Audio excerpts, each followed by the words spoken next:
ഇന്ന് കുറേ കാലത്തിന് ശേഷം ഒരു ലൈവിന് വരുന്ന സമയത്ത് ആദ്യമായിട്ട് ഞാനൊന്ന് അനൗൺസ് ചെയ്തു ഞാനിങ്ങനെ വരുന്നുണ്ടെന്നുള്ളത്. കാരണങ്ങൾ പലതുമുണ്ട്. അപ്പം നിങ്ങൾ അതിനകത്തുള്ള താഴത്തുള്ള കമൻറ്റ് 3000 ചില്ലാനം കമൻറ്റുകൾ ഞാൻ ഏകദേശം ഒരു ഇതെല്ലാം വായിച്ചു. എല്ലാവരുടെയും വികാരം മനസ്സിലാക്കിക്കൊണ്ട് തന്നെയാണ് ഞാനിന്ന് സംസാരിക്കുന്നത്. ആദ്യമായിട്ട് ഞാൻ എന്താണ് ഇതിന് വരാൻ കാരണം എന്ന് പറഞ്ഞാൽ, എനിക്ക് ഇന്നലെ മുതൽ ഏറ്റവും അധികം കോൾസ് വന്നിരുന്നത് എൻ്റെ ആർമിയിലുള്ള ഫ്രണ്ട്സിൻ്റെ സർക്കിളിൽ നിന്നാണ്. അപ്പോൾ ആ സർക്കിളിൽ അവരെല്ലാം എൻ്റെ സീനിയേഴ്സ് എന്നെ എടാപെടാനും എന്നെ തെറി വിളിക്കാനടക്കം അധികാരമുള്ള കുറേ സീനിയേഴ്സ്, എല്ലാവരും അവരൊക്കെ റിട്ടയറൊക്കെ ആയിട്ടിരിക്കുന്നുണ്ട്. പലരും എന്നെ വിളിച്ച് തെറിയായിരുന്നു. എന്താണ് അത്, അതാണ് ഇതാണെന്നെല്ലാം പറഞ്ഞു. ഞാൻ പറഞ്ഞു എന്താണ് എനിക്കൊരു പിടികിട്ടില്ല. ഞാൻ ആദ്യമെല്ലാം കുറേ പറഞ്ഞ് മനസ്സിലാക്കി. അപ്പൊ ഇവരുടെ എല്ലാം പ്രശ്നം ആദ്യം പറയുന്നത് മോഹൻലാലിന്റെ ലെഫ്റ്റനന്റ് കേണൽ റാങ്ക് എടുത്തുകളാണ്. ഇതൊരു വിരോധാഭാസമായിട്ടാണ് എനിക്ക് തോന്നിയിട്ടുള്ളത്. ഞാൻ കമന്റുകൾ വായിച്ചിട്ട് തന്നെയാണ് ഞാൻ പറഞ്ഞത്, ഞാനിവിടെ സുഹൃത്തുക്കളെ, സഹോദരന്മാരെ, സഹോദരിമാരെ, ഞാൻ ആരെയും വൈറ്റ് വാഷ് ചെയ്യാനോ വെള്ളപൂശാനോ ഒന്നല്ല. നിങ്ങൾ വിശ്വസിക്കുന്ന മേജർ രവി പറയാൻ ആഗ്രഹിക്കുന്ന കുറച്ച് കാര്യങ്ങളാണ്. നിങ്ങൾ എപ്പോഴും എന്നെ മോഹൻലാലിന്റെ കൂടെ കാണില്ല, പക്ഷെ ഞങ്ങൾ വളരെയധികം ആത്മബന്ധമുള്ള സുഹൃത്തുക്കളാണ്. എല്ലാ സമയത്തും അദ്ദേഹത്തിന്റെ കൂടെ അവിടെ നടക്കാനും വഴി കാണിച്ചു കൊടുക്കാനും ഇതിനൊന്നും എന്നെ കാണാറുണ്ടാവില്ല. ചില സന്ദർഭങ്ങളിൽ കാണും. അത് ഞാൻ നല്ല കാര്യങ്ങൾ പലയിടത്തും ചെയ്യുന്ന സമയത്ത് ഞാൻ ലാലിന്റെ കൂടെ ഉണ്ടാവുന്നു. അതുകൊണ്ട് എനിക്കറിയാം അദ്ദേഹത്തെ. അപ്പൊ അതവിടെ നിൽക്കട്ടെ. ആദ്യം ഈ കേണൽ റാങ്കിന്റെയും കേണലിന്റെ പ്രശ്നം അതായത് സോർട്ട് ഔട്ട് ചെയ്ത് പിന്നീട് നമുക്ക് ഈ സിനിമയിലോട്ട് വരാം. ഇപ്പൊ ഈ സിനിമ എന്നുള്ളതല്ല, ഇതിനകം ഏത് സിനിമയാണെങ്കിലും എന്താണെങ്കിലും ശരി, ഒരു കേണൽ റാങ്ക് എടുത്തു കളയുക അല്ലെങ്കിൽ തരിക, കിട്ടുക എന്നൊക്കെ പറയുന്നത് അതിന് അതിൻ്റെതായിട്ടുള്ള ചില മാനദണ്ഡങ്ങളും അതിന്റെ പ്രൊസീജിയേഴ്സും എല്ലാം കൊണ്ടാണ് ഇത് കിട്ടുന്നത്. അല്ലെങ്കിൽ മേജർ ഇവിടെ പടത്തിൽ അഭിനയിച്ചുകൊണ്ട് കിട്ടിയതാണെന്ന് അങ്ങനെയൊന്നല്ല. അതിനകത്ത് കുറെ മാനദണ്ഡങ്ങൾ ഉണ്ടായിരുന്നു. ആ സമയത്ത് അന്ന് കോൺഗ്രസ് ഗവൺമെന്റ് ആയിരുന്നു ഭരിച്ചിരുന്നത്. ആ സമയത്ത് നമ്മൾ ചെയ്തിട്ടുള്ള കീർത്തിചക്ര, കുരുക്ഷേത്ര ഇങ്ങനെയുള്ള സിനിമകളെല്ലാം അവിടെ സെൻസറിന് പോകുന്ന സമയത്ത് MOD-യിൽ ഇങ്ങനെ ആശയം വന്നു, സൗത്തിൽ നിന്ന് ഒരാളിനെ ബ്രാൻഡ് അംബാസിഡർ ആയിട്ട് കിട്ടിക്കഴിഞ്ഞാൽ അതുപോലെ തന്നെ പെട്രിയോട്ടിക് ഫീലിംഗ് ഉള്ള സിനിമകൾ ചെയ്തു എന്നുള്ളതിന് മുകളിൽ അന്ന് നിങ്ങളെല്ലാം ഓർക്കും. And you all will agree that കീർത്തിചക്രക്കകത്തും നമ്മൾ ഒരിക്കലും ഭാരതമാതാക്കി ചെയ്യുന്നുള്ളതൊന്നും വിളിച്ചിട്ടില്ല. പക്ഷെ നിങ്ങൾ ഓരോരുത്തരും, രാജ്യത്തെ സ്നേഹിക്കുന്ന ഓരോരുത്തരും വിളിച്ചു ഭാരതമാതാക്കി ചെയ്യുന്നു. അത് ഞാനെന്ന എഴുത്തുകാരൻ എന്റെ മനസ്സിലുള്ള വികാരത്തിനെ മോഹൻലാൽ എന്നുള്ള നിങ്ങൾ ഇഷ്ടപ്പെടുന്ന, നിങ്ങൾ ആരാധിക്കുന്ന, നിങ്ങളെപ്പോലുള്ള കോടിക്കണക്കിന് ജനത ആരാധിക്കുന്ന മോഹൻലാൽ എന്നുള്ള വ്യക്തിയിലൂടെ ഞാൻ എന്റെ ആശയത്തിലുള്ള ആ ഒരു ഹീറോ എങ്ങനെയായിരിക്കണം, ഒരു രാജ്യസ്നേഹിയായിട്ടുള്ള വ്യക്തി, ഒരു പട്ടാളക്കാരൻ എങ്ങനെയായിരിക്കണം, ആ കഥാപാത്രത്തെ ഞാൻ എഴുതി അദ്ദേഹത്തിലൂടെ ഞാൻ പറയാൻ ആഗ്രഹിക്കുന്ന ഡയലോഗുകൾ നിങ്ങളിൽ അദ്ദേഹത്തിൽ കൂടെ എത്തിച്ചു വന്നപ്പം നിങ്ങൾക്ക് അദ്ദേഹം ഒരു പെട്രിയോട്ടിക് ഫീലിംഗ് ഉള്ള ഒരു മനുഷ്യനായിട്ട് നിങ്ങൾ കണ്ടു. ഇതൊരു എഴുത്തുകാരന്റെ റെസ്പോൺസിബിലിറ്റിയാണ്. ഏത് എഴുത്തുകാരൻ എന്ന് പറഞ്ഞാൽ ഇപ്പം ഈ പടത്തിനകത്ത് എന്റെ സുഹൃത്തൊക്കെ തന്നെയാണ് മുരളി ഗോപി. ഞാൻ അദ്ദേഹത്തിന്റെ കാര്യം പറയുന്നത്, അദ്ദേഹം എഴുതുന്ന അദ്ദേഹത്തിന്റെ കൺവിക്ഷനിലാണ്. എന്റെ മനസ്സിനകത്തുള്ള എന്റെ ഹീറോ എന്ത് പറയണമെന്നുള്ളത് ഞാൻ എഴുതുന്ന സമയത്ത് എന്റെ മനസ്സിലുണ്ടായിരിക്കും. യെസ്, പാകിസ്ഥാൻ എഗൻസ്റ്റ് ആയിട്ട് സംസാരിക്കണമെങ്കിൽ ആ പാകിസ്ഥാനെ എഗൻസ്റ്റ് ആയിട്ട് എന്റെ വികാരം എന്തായിരിക്കും, ഇതായിരിക്കും ഞാൻ പറയുന്നത്. അപ്പൊ അതുകൊണ്ട് ആ പറയുന്നത് മോഹൻലാൽ, ആ ഡയലോഗ് ഞാനത് ശരിയായിട്ട് എഴുതിയിട്ടില്ലെങ്കിൽ അത് മോഹൻലാൽ പറഞ്ഞു കഴിഞ്ഞാൽ നിങ്ങൾക്ക് ആ ഇമ്പാക്ട് ചിലപ്പോൾ കിട്ടിയെന്ന് വരില്ല. അപ്പോ ഈ സിനിമയ്ക്കകത്ത് അങ്ങനെയുള്ള ഒരു സിറ്റുവേഷൻ ഒന്നും ഉണ്ടായിട്ടില്ല. പിന്നെ പട്ടാളക്കാരോടും കൂടിയിട്ടാണ് ഞാൻ എന്റെ സുഹൃത്തുക്കളോടും എന്റെ സീനിയേഴ്സിനും കൂടി ഞാൻ എല്ലാവർക്കും മറുപടി അയച്ചാൽ ഞാൻ ബുദ്ധിമുട്ടാവും. അതുകൊണ്ടാണ് ഞാൻ ഞാൻ പറഞ്ഞു, ഞാൻ ഇന്ന് രാത്രിയിൽ ഞാൻ പാർട്ടിക്ക് ഇതിനകത്ത് ലൈവിൽ വന്ന് സംസാരിക്കാമെന്ന്. അപ്പോൾ നിങ്ങളുടെ താഴത്തുള്ള കമന്റുകൾ വായിച്ചാൽ ചിലപ്പോൾ എന്റെ കോൺസെൻട്രേഷൻ പോകും. ഞാൻ വണ്ടിക്കകത്ത്, കാരണം പറഞ്ഞ സമയത്ത് ഞാൻ വരാമെന്ന് പറഞ്ഞുകൊണ്ട് ഞാൻ 3 പ്രോഗ്രാംസ് കഴിഞ്ഞിട്ട് വരാൻ ഇതുവരെ ഹോട്ടലിൽ എത്തിയിട്ടില്ല. അപ്പൊ ഞാൻ ആ കൃത്യസമയത്ത് ഞാൻ തുടങ്ങാൻ കാരണം വാക്ക് പാലിക്കാൻ വേണ്ടിയിട്ട്. അതുകൊണ്ട് ചിലപ്പോൾ ചില പോയിന്റ് വിട്ടാലും നിങ്ങൾ ആരെങ്കിലും, അല്ലെങ്കിൽ ഞാനിത് ഫുള്ളായിട്ട് ഞാൻ വായിക്കില്ല. അപ്പൊ ഓണററി റാങ്ക് ആയിട്ടുള്ള ഈ കേണൽ, ലെഫ്റ്റനന്റ് കേണൽ എന്ന് പറയുന്നത്, ഇതെടുത്തുകള എന്ന് പറയുന്നത് നിങ്ങളുടെ ഒരു പ്രത്യേക മാനസിക വിചാരമാണത്. ആ റാങ്ക് എന്ന് പറയുന്നത് വളരെ റെയർ ആയിട്ട് കിട്ടിയിട്ടുള്ള ഒന്നാണ്. അത് സിനിമാ ഫീൽഡിനകത്ത് ആദ്യമായിട്ട് കിട്ടിയിരിക്കുന്ന ഒരു വ്യക്തിയാണ് ശ്രീ മോഹൻലാൽ എന്ന് പറയുന്നത്, നമ്മളൊക്കെ ആരാധിക്കുന്ന ഒരു വ്യക്തി. ഈ സിനിമയിൽ നിങ്ങൾ എന്തെല്ലാം രീതിയിൽ അദ്ദേഹത്തെ കുറിച്ച് പറഞ്ഞിട്ടുണ്ടോ അതിനെല്ലാം ഞാൻ നിങ്ങളുടെ അടുത്ത് ഞാൻ പറയും, നിങ്ങളുടെ വികാരത്തിന് ഞാൻ മാനിക്കുന്നു, അത് അദ്ദേഹവും മാനിക്കുമായിരിക്കും. പക്ഷെ ഈ ലെഫ്റ്റനന്റ് കേണൽ തിങ് എന്ന് പറയുന്നത് ഇതുമായിട്ട് കൂട്ടിക്കലത്തില്ല. കാരണം എന്താ വെച്ചാൽ അദ്ദേഹം പട്ടാള യൂണിഫോം ഇട്ടിട്ട് ഈ സിനിമയ്ക്കകത്ത് ഒരു പെൺകുട്ടിയെ റേപ്പ് ചെയ്യേ അല്ലെങ്കിൽ അനാശാസ്യമായിട്ടുള്ള എന്തെങ്കിലും കാര്യങ്ങൾ ചെയ്തോ എന്നുള്ളത് ഒന്നും ഇല്ല. അപ്പൊ അതുകൊണ്ട് ഇതും യൂണിഫോമുമായിട്ട് നിങ്ങൾ ആദ്യം കൂട്ടിക്കലത്ത്. അപ്പൊ പട്ടാളത്തിനെ കുറിച്ചുള്ള സംസാരം ഇനിയെങ്കിലും ദയവ് ചെയ്തിട്ട് അത് പറയുന്ന സമയത്ത് നമുക്ക് എന്തോ ഒരു മാതിരി തോന്നുകയാണ് അതും ഇതുമായിട്ട് എന്താ ബന്ധം എന്നുള്ളത്. അപ്പൊ അതുകൊണ്ട് പട്ടാളക്കാരോടും കൂടിയാണ് പറഞ്ഞത്. ഞാൻ പട്ടാളക്കാർക്ക് കുറെ ആൾക്കാർക്ക് ഞാൻ അയച്ചു കൊടുത്ത് അവരെല്ലാം അത് നീ പറയുന്നത് ശരിയാടാ എന്ന് പറഞ്ഞിട്ട് മറുപടി അയച്ചിട്ടുണ്ടായിരുന്നു. രണ്ടാമത് ഇനി വരുന്നത് ഈ സിനിമയിലോട്ട് വരാം. ഈ സിനിമയിലോട്ട് വന്നാൽ കാരണം നമ്മുടെ സിനിമ, ഞാൻ ചെയ്ത സിനിമയിലൊക്കെ പെട്രിയോട്ടിസം എന്നുള്ള ഒരു ഫീല് അത് ഞാൻ എഴുതുന്നതാണത്. എന്റെ വികാരമാണ് ഞാൻ എഴുതിയിട്ടൊരു കഥയായിട്ട് കൊണ്ടുവരുന്നു, അദ്ദേഹത്തിന് മുന്നിൽ പ്രസന്റ് ചെയ്യുന്നു, അദ്ദേഹം അത് ചെയ്യുന്നു. പിന്നെ ഞാൻ അറിയുന്ന മോഹൻലാലിനെ കുറിച്ച് പറഞ്ഞു കഴിഞ്ഞാൽ ഒരു പ്രാവശ്യം ഇദ്ദേഹം കഥ കേട്ട് കഴിഞ്ഞാൽ പിന്നീട് ഒരിക്കലും 5 സിനിമ ഞാൻ ചെയ്തിട്ടുണ്ട് സുഹൃത്തുക്കളെ. നിങ്ങൾ അറിയാത്ത ചില കാര്യങ്ങളാണ് ഞാൻ പറയുന്നത്. ഞാനിത് വൈറ്റ് വാഷ് ചെയ്യാനോ ഇതിനല്ല, ഞാൻ അറിയുന്നത് ഞാൻ സത്യസന്ധമായിട്ട് ഞാൻ നിങ്ങളോട് പറയാം. അദ്ദേഹം ഒരു പ്രാവശ്യം കഥ കേട്ട് കഴിഞ്ഞിട്ട് ഓവറോൾ ഓക്കെ ഇതാണ് എന്നുള്ള ഫീല് കിട്ടിക്കഴിഞ്ഞാൽ ഒരിക്കലും അദ്ദേഹം പിന്നെ അതിനകത്ത് ഇന്റർഫിയർ ചെയ്യില്ല. മറ്റുള്ള ആർട്ടിസ്റ്റിന്റെ ഷോട്ട് കുറയ്ക്കാനോ അല്ലെങ്കിൽ ഇതിനോ അല്ലെങ്കിൽ ഈ കഥയിൽ അങ്ങനെ തിരുത്തു വരുത്താനോ ഒന്നും പറയില്ല. കീർത്തിചക്ര തൊട്ടിട്ട് ഞാൻ കഴിഞ്ഞ 71 വരയ്ക്കും ഞാൻ 5 സിനിമ ചെയ്തിട്ടുള്ളത്. കീർത്തിചക്ര പോലും അദ്ദേഹം സിനിമ കണ്ടിട്ടില്ല. I swear. സിനിമ റിലീസാവുന്നതിന് മുന്നേ അദ്ദേഹം ഫുൾ സിനിമ ഞാൻ എന്നെ ഏറ്റവും അധികം വിശ്വസിക്കും. ഞാൻ നിങ്ങളോട് ഞാൻ വിഷമിച്ചിട്ടാണ് നിങ്ങളോട് പറഞ്ഞത്. ഒരു കാര്യം നമ്മൾ ഒരാളെ കുറിച്ച് പറയുന്നതിന് മുന്നേ ആ ആളെ കുറിച്ചിട്ടുള്ള ചില കാര്യങ്ങൾ അറിയണം. ഐ സ്വയർ യു, അദ്ദേഹം കീർത്തിചക്ര ഫുൾ സിനിമ റിലീസിന് മുന്നേ കണ്ടിട്ടില്ല. പിന്നെ അന്നൊക്കെ ഈ പ്രിവ്യൂ ഷോസും ഇതൊന്നും ഇല്ലാത്തത് കൊണ്ടും എന്റെ ദാരിദ്ര്യം കൊണ്ടും ഞാൻ പ്രിവ്യൂ ഷോ ഒന്നും ഇവിടെ വെച്ചിട്ടില്ല. കാരണം എന്റെ ആദ്യത്തെ സിനിമയായിരുന്നു. ചൗധരി സാറും പറഞ്ഞു ഓക്കെ നമ്മുടെ ഉണക്ക് എന്നാ വേണ പണിയുക. അവിടെ ഞങ്ങൾ മദ്രാസിന് മാത്രം ഒരു പ്രിവ്യൂ ഷോ വെച്ചു. അതിൽ മോഹൻലാലോ അല്ലെങ്കിൽ അദ്ദേഹത്തിന്റെ ഭാര്യ സുച്ചിയോ ആരും വന്നിട്ടില്ല. കുറച്ച് സുഹൃത്തുക്കളും സുരേഷ് ബാലാജി, ലിസി, പ്രിയദർശന്റെ അങ്ങനെയുള്ള കുറച്ച് എന്റെ സുഹൃത്തുക്കൾ മാത്രമാണ് പ്രിവ്യൂ ഷോ കണ്ടിരിക്കുന്നത്. അപ്പൊ അതുകൊണ്ട് മോഹൻലാലിന് ഈ പടം റിലീസിന്റെ മുന്നേ കാണുന്ന ഒരു സ്വഭാവം ഇല്ല. അദ്ദേഹത്തിന് ഇഷ്ടംപോലെ പണികളുണ്ട്. ഇല്ലാത്ത സമയത്ത് കിട്ടുന്ന സമയത്ത് അദ്ദേഹം കുറച്ച് സമയം ഫാമിലിയായിട്ട് സ്പെൻഡ് ചെയ്യുന്നുണ്ട്. ഈ സിനിമയ്ക്കും അത് തന്നെയാണ് സംഭവിച്ചിരിക്കുന്നത്. നിങ്ങൾ വിചാരിക്കും മോഹൻലാൽ എന്താ പടം കണ്ടിട്ടില്ല എന്നുള്ള കുറെ കമന്റുകൾ ഞാൻ കണ്ടായിരുന്നു.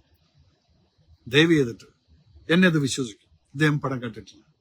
ഇതിന്റെ കുറ്റം നിങ്ങൾ മോഹൻലാൽ ഇതൊക്കെ വായിച്ചിട്ടില്ല. കഥ ചില സിസ്റ്റംസ് നിങ്ങൾ മനസ്സിലാക്കണം. പലയിടത്തും പല സിസ്റ്റമാണ്. അതുകൊണ്ട് മോഹൻലാൽ ഇത് കണ്ടിട്ട് റിലീസ് ചെയ്തു എന്നുള്ളത് പറയുന്നു. അത് ഞാനതല്ലേ പറയുന്നത്. എന്റെ കീർത്തിചക്ര പോലും, കീർത്തിചക്ര അല്ലെങ്കിൽ ഈ 5 സിനിമയും, കീർത്തിചക്ര പോലും അതൊരു സൂപ്പർ ഡ്യൂപ്പർ ഹിറ്റായപ്പോ അപ്പോഴും ഞാൻ വിളിച്ചപ്പോ ആണോ എനിക്ക് ഇനിയിപ്പോ തിയേറ്ററിലൊന്നും പോയി കാണാൻ പറ്റില്ല.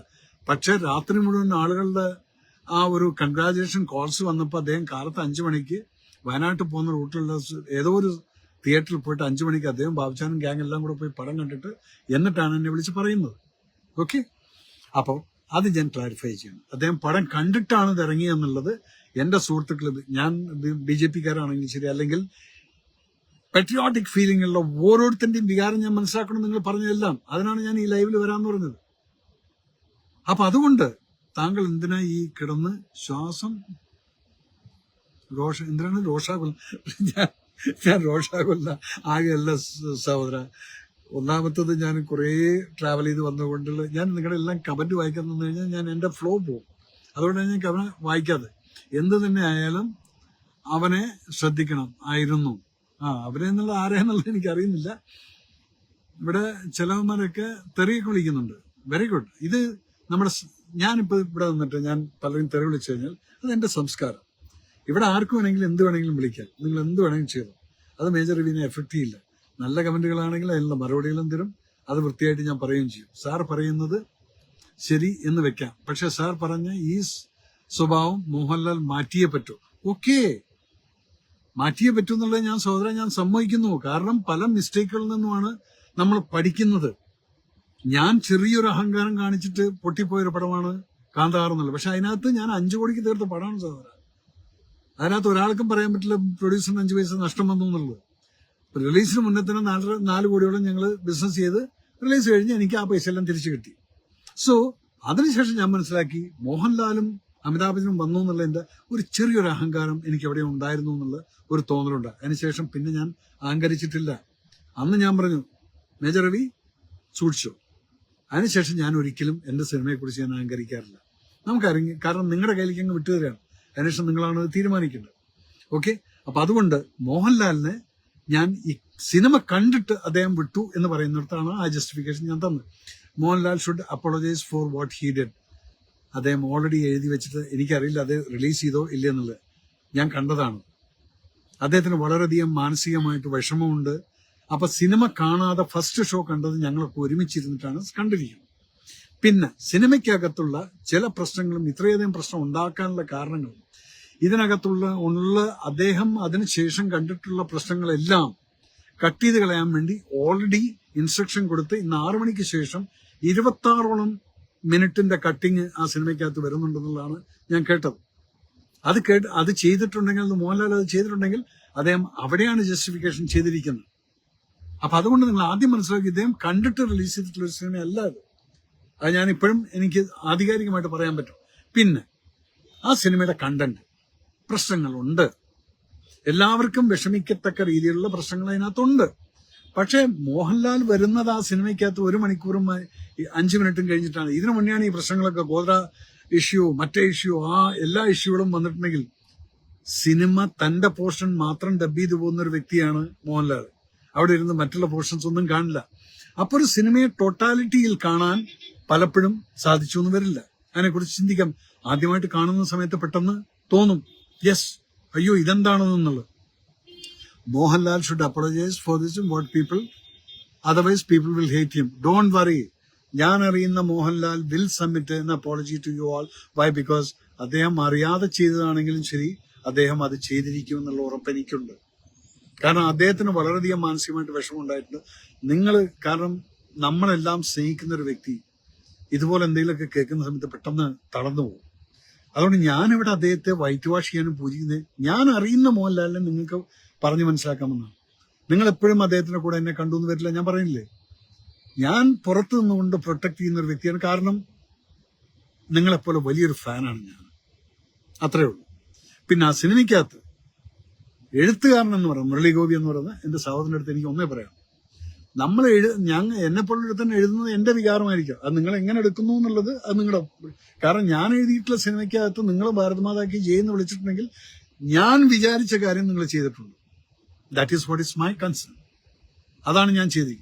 അപ്പൊ മുരളി അത് ചെയ്യുന്ന സമയത്ത് ആ പടം തുടങ്ങുന്ന സമയത്ത് കലാപങ്ങളിൽ മുസ്ലിം സഹോദരന്മാരെ പോയി അറ്റാക്ക് ചെയ്യുന്ന, ഹിന്ദു ശൂലം എല്ലാം കൊണ്ടുപോയിട്ട് അതൊന്നും ചെയ്യുന്ന കാണിക്കാനുള്ള ഗട്സ് കാണിച്ചിട്ടുണ്ടെങ്കിൽ അതിന്റെ തുടക്കം മുതലേക്ക് എവിടുന്നത് തുടങ്ങി, ആ വണ്ടി എങ്ങനെ കത്തി, ആര് കത്തിച്ചു, എന്തുകൊണ്ടൊരു കമ്പാർട്ട്മെന്റിനകത്ത് 53 പേര് മരിച്ചുപോയി, കാരണം 4 വശത്തും വാതിലടച്ചു വെച്ചിട്ടാണ് ഈ ആളുകൾ അവരെ കത്തിച്ചു കളഞ്ഞിരിക്കുന്നത്. അപ്പൊ ഇതെല്ലാം കോടതി റൂളും സുപ്രീം കോടതി അടക്കം ശരിവെച്ച് ശിക്ഷയും കഴിഞ്ഞിട്ടുള്ള കാര്യം. എന്തുകൊണ്ട് അത് തുടങ്ങി വെച്ചിരുന്നെങ്കിൽ ഇത് ഇത്രയും വലിയ ഇഷ്യൂ ആവില്ലായിരുന്നു. അത് പറയാതെ വെറും മുസ്ലിം സഹോദരങ്ങളെ കൊല്ലുന്ന ഹിന്ദുക്കളെന്ന് കാണിച്ചു കഴിഞ്ഞാൽ ഇവിടെ വർഗീയതയല്ലേ സംസാരിച്ചിരിക്കുന്നത്. അപ്പൊ അവിടെ ശ്രദ്ധിക്കേണ്ടതായിരുന്നു. അവിടെ ശ്രദ്ധിക്കേണ്ടത് അത് ഇതെല്ലാം കഴിഞ്ഞ ടോട്ടാലിറ്റിയിൽ അത് ത്രൂ ഔട്ട് പടത്തിൽ. പിന്നീട് അത് കഴിഞ്ഞ് ഈ സംഭവങ്ങളിൽ അതിൽ നിന്ന് ഗുജറാത്തിന്റെ മുഖ്യമന്ത്രിയെ കാണിക്കുന്നു, അത് കഴിഞ്ഞ് UP പറയുന്നു, ഗുജറാത്തിനെ പറയുന്നു, ഹോം മിനിസ്റ്റർ പറയുന്നു, എല്ലാം കഴിഞ്ഞിട്ട് ലോകത്തിലുള്ള എല്ലാ രാജ്യങ്ങളും പോയിട്ട് നിങ്ങൾ ഷൂട്ട് ചെയ്തിട്ടുണ്ട്. അതെന്താണെന്നുള്ളത് എനിക്കൊരു പിടിയില്ല. അത് മാത്രം മതിയായിരുന്നു ഈ പടത്തിനകത്ത്. അതില്ലാതെ ഇത് ചെയ്തിട്ടുണ്ടെങ്കിൽ yes, you have to take the responsibility that what you have done it. അതിൽ നിന്ന് ആരെന്ത് പറഞ്ഞു കഴിഞ്ഞാലും ശരി, ഇവിടെ ആരാണ് പൃഥ്വിരാജൻ, Murali Gopy are anti nationals. നിങ്ങളുടെ എല്ലാം വികാരം ഞാൻ മനസ്സിലാക്കുന്നുണ്ട്. പല കാര്യങ്ങളിലും ഇവർ ചെയ്യുന്ന കാര്യങ്ങൾ എന്താണെന്ന് നോക്കിയിട്ടാണ് ജനങ്ങൾ ഇവരെ വിലയിരുത്തുന്നത്. ഞാൻ നാളെ വെറും ഒരു എന്താണ് പറയുന്നത്, ഞാനിപ്പോ ഈ ഞാൻ എന്റെ ഒരു സ്റ്റാമ്പ് എന്ന് പറയുന്നത്, ഞാൻ ദേശസ്നേഹ പട്ടാളപ്പടങ്ങൾ എടുക്കും, അതിലാണ് ദേശസ്നേഹം കുറച്ചുകൂടെ കൂടുതൽ കിട്ടുന്നത്. ഇത് ചെയ്യുന്നുണ്ട്.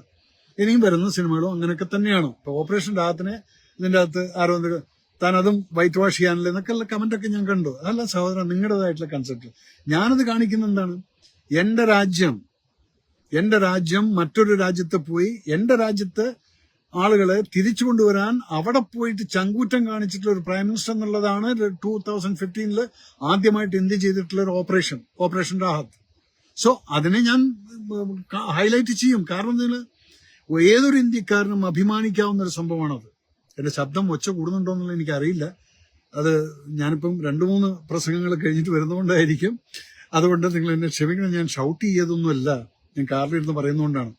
എന്റെ വികാരം ഞാനത് കാണിക്കും. എന്താണ്, എനിക്കത് I am proud of it. My country has gone into some other country. എന്നിട്ട് അവിടെ കുരുക്കിൽപ്പെട്ടിരിക്കുന്ന എന്റെ ഇന്ത്യക്കാരെ രക്ഷിക്കൊണ്ടുവന്നുള്ള ഒരു ഓപ്പറേഷൻ, അത് ഓപ്പറേഷൻ രാഹത്ത്.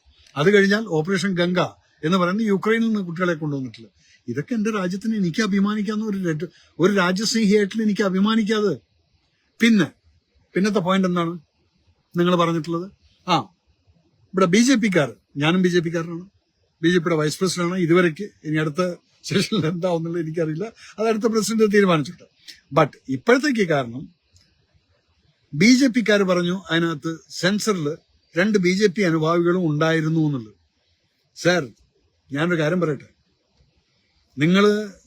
നമ്മളൊക്കെ ചെയ്യുന്ന ചില മിസ്റ്റേക്കുകൾ എന്താണെന്ന് പറഞ്ഞു കഴിഞ്ഞാൽ, പലപ്പോഴും നമ്മൾ ഈ അഭ്യുദയകാംക്ഷികൾ, BJP-ക്ക് ഒരു ഉപകാരമില്ലാത്ത BJP-ക്കാരാണെന്നും പറഞ്ഞ് നടക്കുന്ന കുറെ ഇത്തിക്കണ്ണികൾ ഈ പാർട്ടിക്ക് ചുറ്റും നടക്കുന്നുണ്ട്. അത് വലിയ വലിയ കൊമ്പത്തിരിക്കുന്നുണ്ട്. ഒരു പാർട്ടിയുടെ ഏതെങ്കിലും ഒരു ഇലക്ഷൻ ക്യാമ്പയിന് യവന്മാരെ കൊണ്ട് 5 പൈസയുടെ ഉപകാരം ഉണ്ടായിട്ടുണ്ടോ? ഇല്ല. അതില്ലാതെ ഈ സെൻസർ ബോർഡിനകത്തിരിക്കുന്ന കുറെ എണ്ണമുണ്ട്. ഇതെല്ലാം ഇവരെയൊക്കെ ആദ്യം ചെകഞ്ഞെടുത്ത് വെളിയിൽ തള്ളണം. കാരണം ആർക്കെങ്കിലും എന്തെങ്കിലും ഒരു ഉപകാരമുള്ള ചില പാർട്ടീസിന്, അതാണായാലും പെണ്ണായാലും, അവിടെ കയറ്റി ഇരുത്തിയിട്ട് തൊള്ളേതൊന്ന് പറയുന്ന അവര് സിനിമ കാണുന്നില്ല. അപ്പൊ അതിലങ്ങനെ ഉള്ള വികാരമുള്ള ഒരു രാജ്യസ്നേഹിയായിട്ട് ഒരു വ്യക്തി അവിടെ ഉണ്ടായിരുന്നെങ്കിൽ എങ്ങനെയെങ്കിലും അത് പടം കണ്ടിട്ട് മനസ്സിലാക്കും, അയ്യോ ഇത് പ്രശ്നമാണെന്നുള്ളത്. എന്തേത് മനസ്സിലാക്കാൻ കാരണം എന്താണെന്ന് വിചാരിച്ചു കഴിഞ്ഞാൽ, അവർക്കത് മനസ്സിലായി ഇത് എന്തോ ഒരു പടം, എന്നിട്ട് അവിടെ കട്ട് ചെയ്ത് ഇവിടെ കട്ട് ചെയ്തു എന്നുള്ളത്. No. So I accuse you also.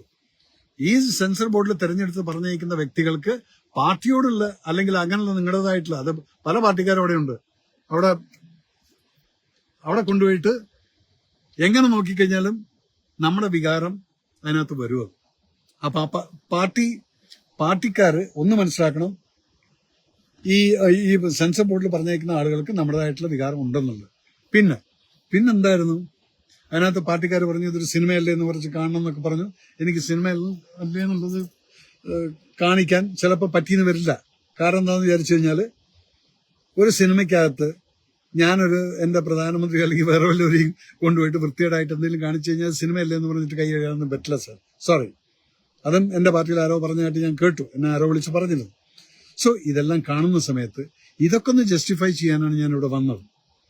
അതുപോലെ പൃഥ്വിരാജ് എന്നുള്ള ഡയറക്ടറും ഇത് നോക്കേണ്ടതായിരുന്നു. ഇങ്ങനെയുള്ള ഒരു ഇഷ്യൂ വരുന്ന ഒരു ഇതുണ്ടെങ്കിൽ നമ്മുടെ വികാരങ്ങളെ മാറ്റിവെച്ചുകൊണ്ട് ജനങ്ങളുടെ വികാരങ്ങളെ മാനിച്ചുകൊണ്ടായിരിക്കണം ഒരു സിനിമ പുറത്തിറക്കുന്നത്. ഇവിടെ ഒരു കേരള സ്റ്റോറി വന്നപ്പോഴത്തേക്കും ഇവിടെ പലർക്കും കുരുപൊട്ടിയിട്ട് ഒച്ചയും മുടക്കം ഉണ്ടാക്കിയിട്ടാണ്.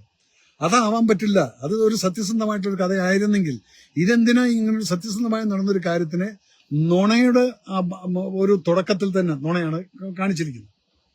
അപ്പൊ അതുകൊണ്ട് പ്ലീസ്, നിങ്ങൾ വെറും മോഹൻലാലിനെ മാത്രം അക്യൂസ് ചെയ്തിട്ട് അതിൽ പോകുന്നതിന് ഇത് മാത്രമേ, മോഹൻലാൽ യെസ്, ഇനി ഇതിൽ ഒരാൾ എഴുതിയിട്ടാണ്, ഇനിയെങ്കിലും മോഹൻലാലേട്ടൻ ഇതുപോലുള്ള പടങ്ങൾ കണ്ടിട്ട് തന്നെ റിലീസ് ചെയ്യാൻ പാടുള്ളൂ എന്നുള്ളത് ശരിയാണ് മോനെ. ഞാൻ പറയാതെ ലാലേട്ടമ്പതക്ക് ഞാൻ എങ്ങനെയല്ല, ഞാൻ ഇന്നോ നാളെയല്ല 2 ദിവസത്തിനധികം കാണുമ്പോൾ അദ്ദേഹം ചെയ്തിട്ടൊരു മിസ്റ്റേക്ക് ആണെങ്കിൽ അദ്ദേഹം അത് മാറ്റുമത്.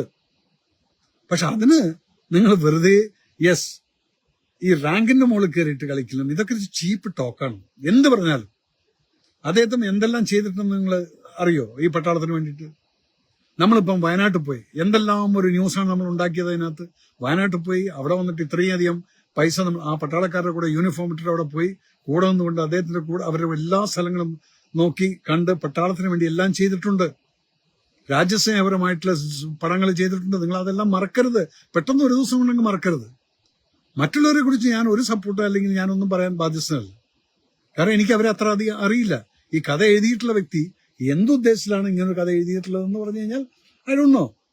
പക്ഷെ അതിനെ നിങ്ങൾ എല്ലാവരും കൂടിയിട്ട് ഒരാളുടെ മേലേക്ക് മാത്രം അങ്ങ് ദീപികയുടെ കാവി ചെട്ടി കണ്ടപ്പോൾ ദേശസ്നേഹം വ്രണപ്പെട്ട ടീംസ് ആണ്. എന്റെ ദൈവമേ, എന്തൊക്കെയോ പലരും പറയുന്നുണ്ട്.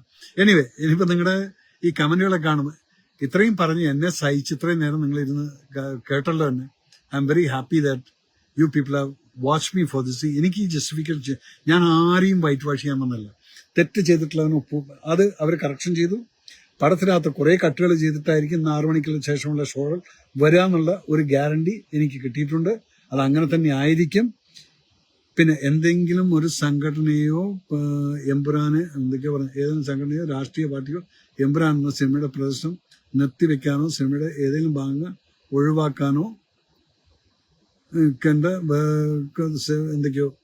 ഈ അവസരത്തിൽ സിനിമയുടെ റിലീസ് തലേന്ന് സംവിധായകന്റെ ഭാര്യ പറഞ്ഞത് സംവിധായകനോടും പറയാനുള്ളൂ, ആളറിഞ്ഞ് കളിക്കുക.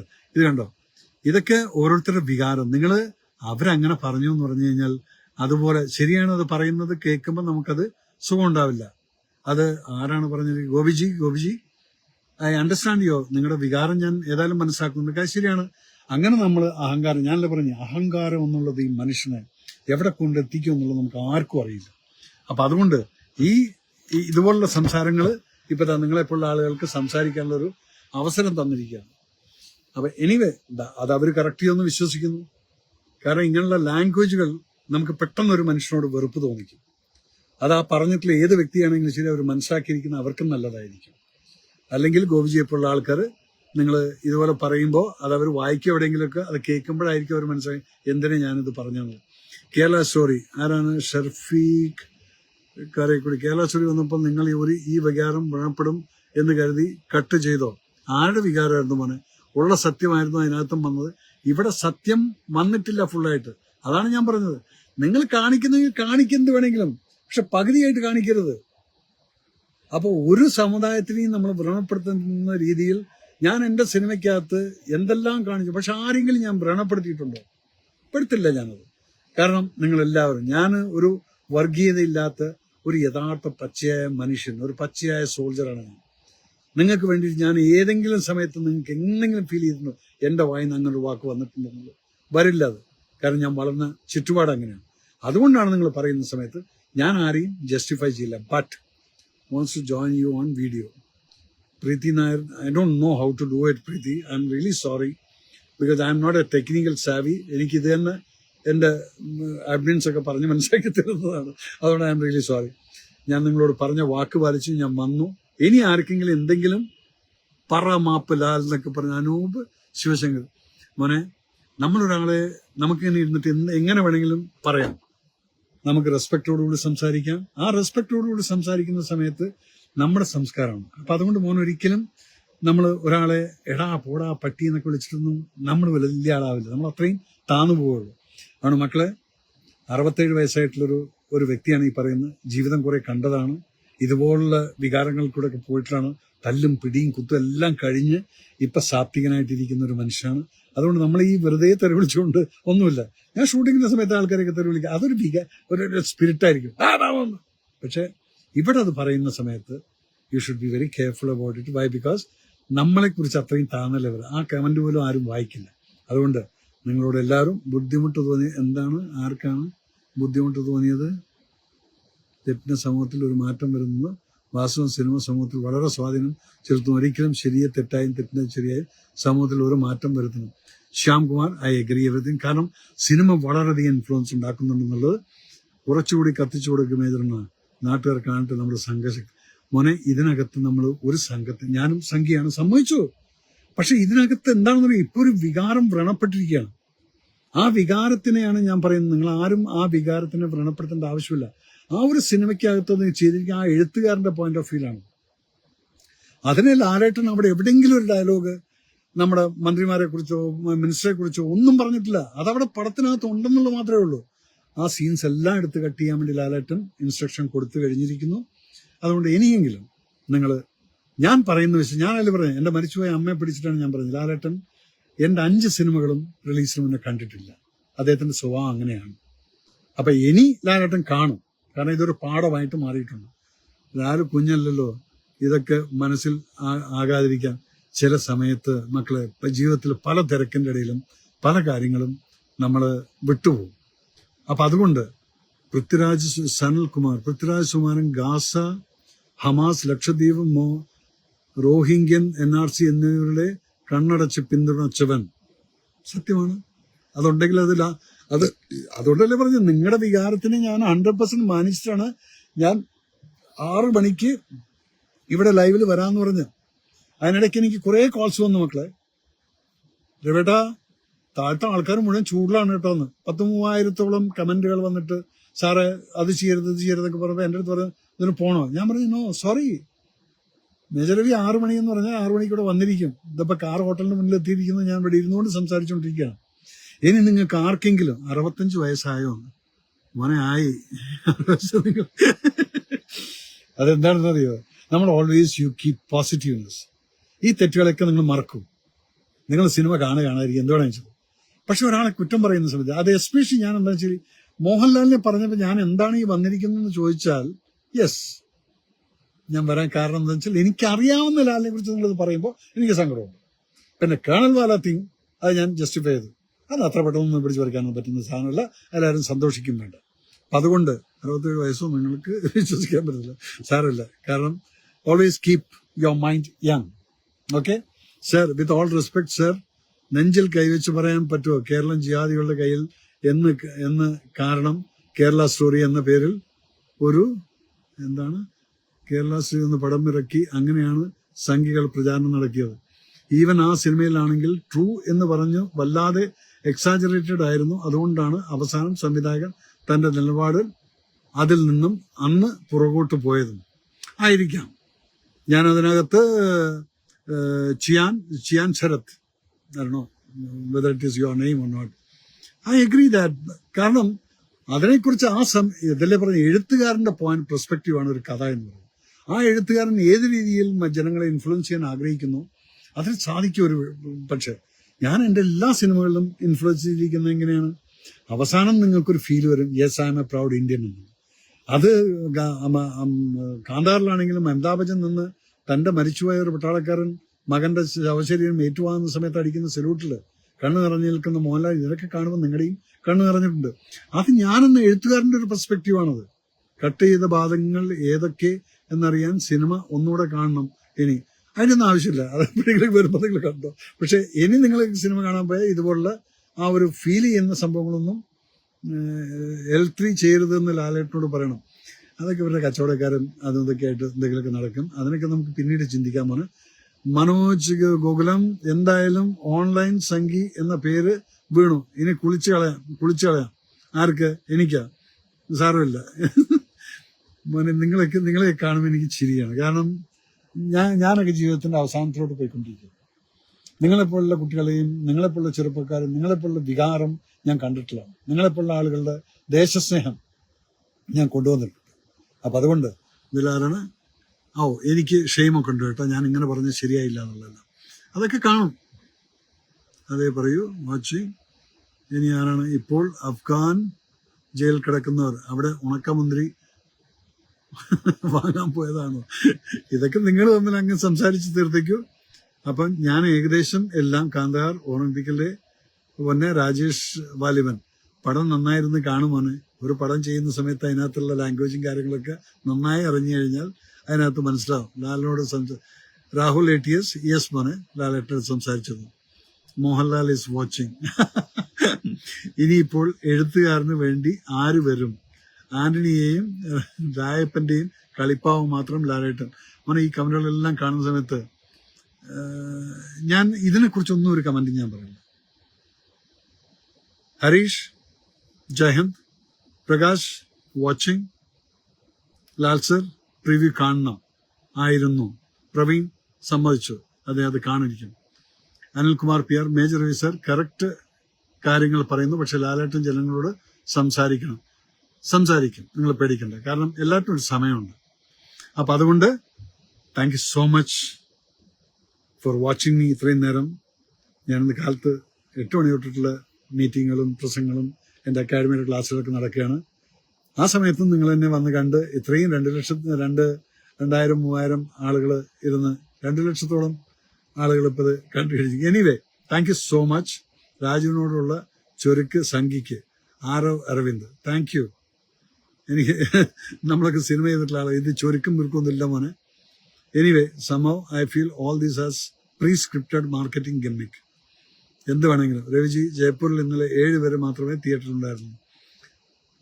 That's okay. നിങ്ങളുടെ ഏറ്റവും അടുത്ത ഫ്രണ്ടായ ബെനീഷാണ് ഇത് ആദ്യം പൊക്കി പുറത്തെടുത്തത്. മോനെ, ബിനീഷിന് ചില രാഷ്ട്രീയമുണ്ട്. അത് അവൻ ചെയ്തിട്ടുണ്ടെങ്കിൽ അവൻ ചെയ്ത് അത് അവന്റെ രാഷ്ട്രീയം. അതല്ലേ ഞാൻ പറഞ്ഞു, ഓരോരുത്തരുടെ രാഷ്ട്രീയവും കാര്യങ്ങളൊക്കെയാണ്. അപ്പൊ അതിനകത്ത് ഞാൻ ഇന്നിവിടെ വന്നിരിക്കുന്നതും പറഞ്ഞതും എന്തായിരുന്നു? Because I just want to tell you that ഞാൻ അറിയുന്ന മോഹൻലാൽ, ആ മോഹൻലാലിനെയാണ് ഞാൻ നിങ്ങൾക്ക് പറഞ്ഞത്. അതിന് ഞാൻ എന്റെ അമ്മയെ പിടിച്ച് സത്യം ചെയ്യേണ്ടതുണ്ട്. കാരണം ലാലേട്ടൻ പടം കാണാറില്ല എന്നുള്ളത് പറയാം. അത് അദ്ദേഹം പറഞ്ഞത് നിങ്ങളൊരു വെറും വാക്കായിട്ട് എടുക്കല്ലേ, ചെയ്യാറില്ല. അത് ഞാൻ 5 സിനിമ ചെയ്തതല്ലേ. അപ്പൊ അതുകൊണ്ട് അത് കഴിഞ്ഞിട്ട് പിന്നെ അദ്ദേഹം പടം കാണുമായിരിക്കും വല്ലപ്പോഴൊക്കെ. അപ്പൊ അതുകൊണ്ട് നിങ്ങൾ ഒരിക്കലും അത് കണ്ടിട്ടാണ് ത്രൂ ചെയ്ത് വിട്ടില്ല. അപ്പൊ അതുകൊണ്ട് ആ സൈഡും വിട്ടേക്കും. അപ്പൊ ഒരു എഴുത്തുകാരൻ എന്നുള്ള രീതിയിൽ എന്തെഴുതി കൊടുത്തു അതിനകത്ത് ഇതിനകത്തൊരു സിമ്പിൾ എക്സാമ്പിൾ ഞാൻ പറഞ്ഞുതരാം. ഞാനൊരു മിഷൻ 90 എന്നുള്ള സിനിമ ചെയ്തു.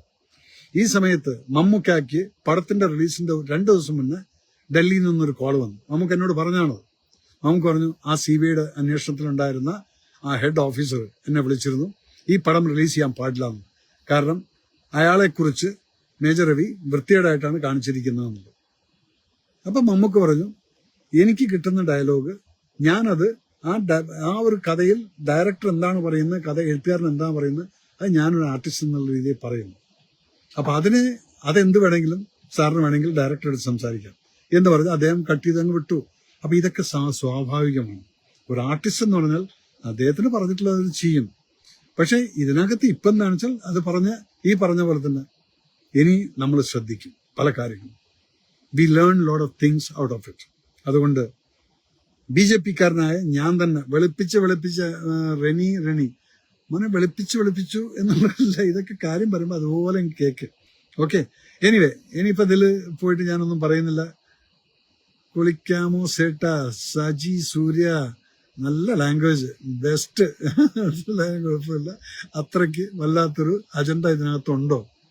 Anyway thank you so much. ഇനി ഞാൻ നിർത്തുന്നു, കുറേ സമയമായി. Thank you so much. എൻ്റെ എല്ലാവരോടും നന്ദി. Thank you. Be united. Jai Hind.